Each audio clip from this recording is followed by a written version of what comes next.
Not sure if you're familiar with Waking Up with Sam Harris podcast. He had a guest, podcast number 68, it's on YouTube, on March 20th, 2017, just earlier this week. He has his guest, this professor at Hebrew University, Yuval Harari. And I had to write that down. It's the only time in all these videos I wrote something down to read like that. I can remember his name. He wrote *Sapiens*, which was a best-selling book. But he was on there and they talked about imagination and reality. And I was quite taken with their discussion. It gets better as it goes along. And what he's talking about, of course, is human imagination, and really how we live in our own reality based on our imagination is what it, at one point, where the discussion went. And he was talking about religion, imagination, and therefore reality. And he was talking about religions being a giant virtual reality game. You know, this multiplayer game of immense proportions where everybody's believing the same thing and going through this game, such as, you know, praying 5 times a day, or, you know, not, you know, doing all these things basically to get points, and or not doing things like, you know, called sins to lose points. And they have their god or gods, or and they Satan or the devil or an evil, and you know, it's this big cosmic drama. Sorry, I'm walking through these leaves. There's a story behind me why I'm having to walk and do this. And so you could look at religions as a big virtual reality game on this planet, in this universe, by Homo sapiens. And I was just really taken by that. And I got to thinking about, as I've talked about in these videos, you know, Islam has all these rules, and you know, they'll cut your head off for doing some things. And there's Christianity, and you know, Orthodox Judaism is really strict. But as far as the strictness of some of these religions, and what he was calling, you know, they're using their imagination to come up with all these rules. He was saying, like, you know, humans are storytellers, thinking stories, so they make up these religious stories. And again, you have the good and the bad, and you know, what you're supposed to do and not do. And I was thinking about a story I read one time. It was in New York City. A guy got on an elevator, and there was an Orthodox Jew standing there, and it was the Sabbat, you know.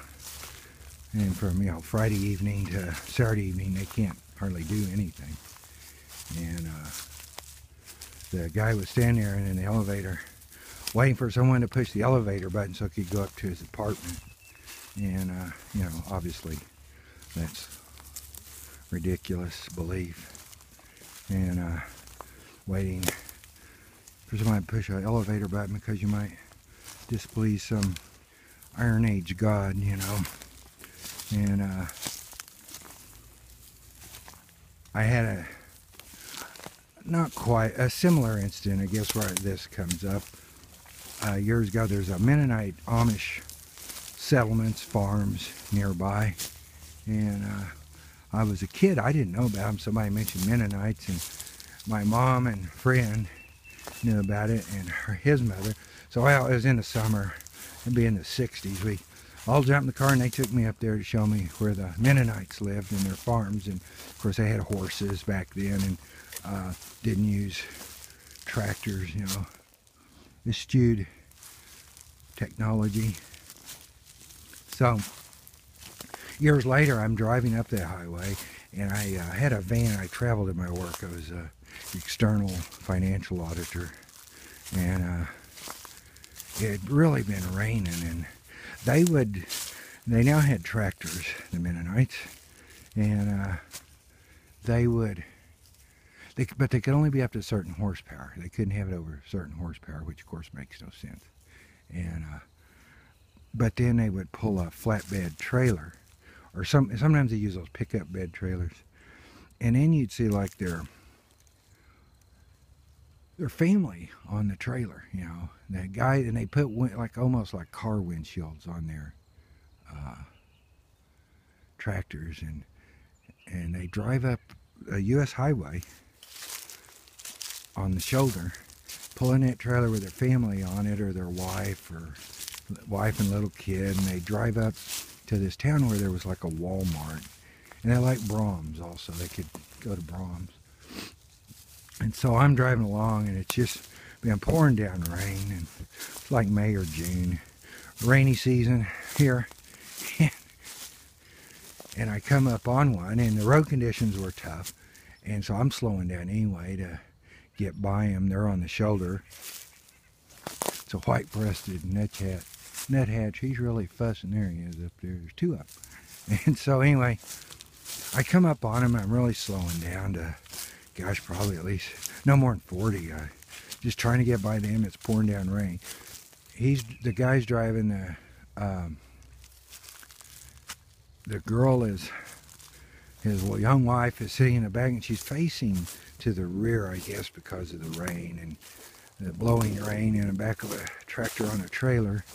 And as I went by, I was really paying attention to the road, but as I went by, I looked over at her and at him, and she looked right at me, and our eyes met.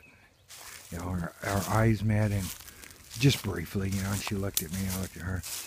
And she had that, you know, the shawl, and they wear black, and, you know, no color.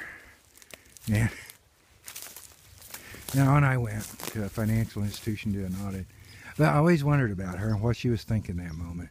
You know, this was her religion, or as Dr. Harari said, this was a virtual reality game she was playing. And in her virtual reality game, she had to ride in the back of a tractor in the rain. And I guess the one I was playing, as a financial auditor, at least I got to ride in a nice vehicle, you know. I had vans I traveled in. It was more practical. I was sitting in a captain's chair, cruising along dry, you know, on a highway during a torrential downpour. But that's another example. You know, it gets to the point it's ridiculous, and you know, it's people have written about that, atonement, redemption. You know, you go through these things. That's true in all religions. I mean, you go through some kind of ordeals and trials, you know, in a lot of religions and beliefs to, you know, prove yourself worthy. And another one they used to do is the Mennonites would pay, they actually were very frugal, made money doing their farming. They would buy a van, which they couldn't own, and then they would, I'm not sure the legal mechanism to avoid all that, but they would buy a van, and then a non-Mennonite would drive it for them. They couldn't drive. And they'd all load up in it and go to like Walmart and go shopping. I used to see them, you know, big, like one of those 14 passenger vans pull up at Walmart, and all these Mennonite women get out to go shopping. They could shop. Another place they go, the one time I saw them many years ago, I went into Brahms, and there was a bunch of Mennonites in there, and it was one of those vans, and they all had their traditional garb on, you know, and their hats and all the things they wear. And I was like, I took my mom, was over visiting her, and I said, you know, at the point you're going to Brahms, and she told me how the van system worked, and I heard others told me as well. I said, at the point you're going to Brahms, you know, maybe it's time to really reconsider this Mennonite thing, and maybe you ought to just leave the religion and do something else with your life. But if you're in the virtual reality game of a particular religion, of course, for the core group, these rules aren't going to seem ridiculous. You know, whether it's praying 5 times a day, or riding in the back of a tractor, or catching a Believer's van to Brahms or Walmart. You know, it all works in your game you're playing. But I thought this was very interesting. Dr. Harari brought this up as religion as a virtual reality game on, of course, a massive scale. With some of these, you know, religions have over 1 billion and followers, varying degrees of faith, of course, and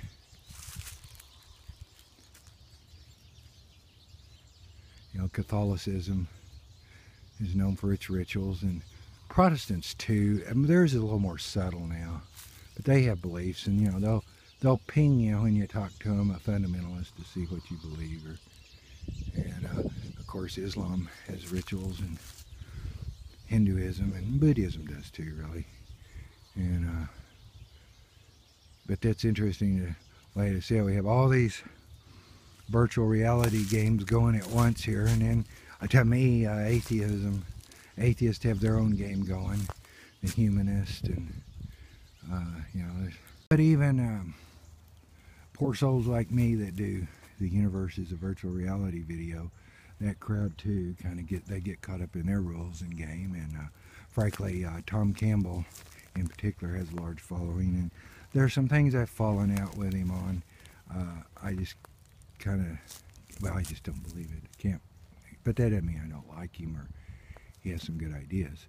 But one of them in particular, point I will discuss in a future video I want to do, and something in particular, and it was a quite striking statement he made. But again, all these belief systems, I call them belief systems, and you know, they all turn with human imagination. They can turn into these great cosmic dramas, and even people who believe or think, or that's their, what they think is the universe is a virtual reality. I've always called it a working hypothesis. I have no definitive proof. Tom Campbell uses physics, and there's others that are refuting him, saying that doesn't prove anything, and so we'll see. But I consider the universe as a virtual reality, as a working hypothesis, and but again, you always end up with these belief systems with humans, and no matter what it is, atheist, humanist, scientific materialist, Catholics, Muslims, it doesn't matter, Hindus, Christians, they all have this great drama playing out in the world that they see. And Dr. Harari, you know, is saying it's the human imagination and our storytelling nature that creates these gigantic, what he calls virtual reality games, religions of religions. I'm not going to talk a lot more on it. I've talked a lot about religion on my prior videos, and studied theology and comparative theology and all that. And I will just leave it at that for now. I may do another video on it as I think about it some more, and I'm going to go back and listen some more to that podcast. I was thinking about that as far as, you know, religions being a massive virtual reality game. You could say the same with political ideologies, you know, just whatever you can think of, you know. Now we've had I think we've changed reality games. We're having the Trump virtual reality game versus the Democrats and Obama before, and you could look at all sorts of ideologies, not just religions, as massive multiplayer virtual reality games powered by the human imagination and the adeptness of human storytelling.